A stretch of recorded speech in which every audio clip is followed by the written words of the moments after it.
Guys നമുക്കിന്ന് special milk ഷേക്കിലോട്ട് പോകാം. അതിന് നേരെ റോസ്റ്റ് പഴം നല്ല കുണുകുണാന്ന് വെട്ടി അരിഞ്ഞ് നല്ല ജാറിലോട്ട് തട്ടി ഇട്ടതിന് ശേഷം നമ്മൾ നേരെ ഒരു ഡയറി മിൽക്ക് എടുക്കുന്നു.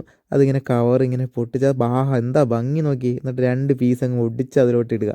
ആ ഡയറി മിൽക്ക് എന്ന് കേൾക്കുമ്പോഴേ വായിൽ വെള്ളം ഊറുക. അവിടെ നിന്ന് നേരെ നല്ല കപ്പലണ്ടി എടുത്ത് അങ്ങ് തട്ടി അങ്ങ് ഇടുക. കപ്പലണ്ടി ഇല്ലാതൊക്കെ എന്താ ഇത് അല്ലേ?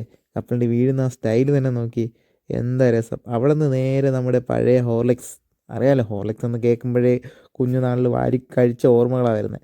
ഹോർലിക്സ് ഇല്ലാതെ എന്താ മിൽക്ക് ഷേക്ക്? ഏത് നാട്ടിൽ ചെന്നാലും ഹോർലിക്സ് ഇല്ലാതെ ഒരു മിൽക്ക് ഷേക്കും കിട്ടാറില്ല. അത് നിങ്ങൾക്ക് തന്നെ അറിയാലോ. ഹോർലിക്സ് ആ വീഴുന്ന രംഗം തന്നെ കണ്ടതാ.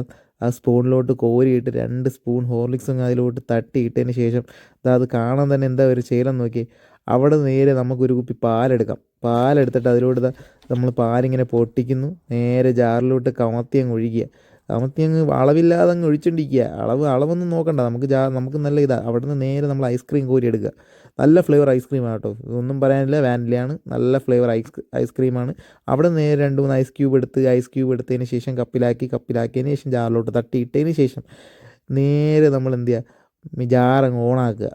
കുണുകുണുന്നൊരു സൗണ്ടുണ്ട്, ക്രെന്നും പറഞ്ഞ ആ സൗണ്ട് കേൾക്കുന്ന അടിച്ച് മിക്സായി വരുന്നതിന് ശേഷം നോക്കി ആ അതിൻ്റെ അടിയിൽ കണ്ടോ, അടിച്ച് വന്നതിന് ശേഷം പതഞ്ഞതാ നല്ല ചോക്കോ ക്രീം ഒഴിച്ചതിന് ശേഷം ആ അടിച്ച മിൽക്ക് ഷേക്ക് അതിലോട്ട് ഒഴിച്ചതാ റെഡി.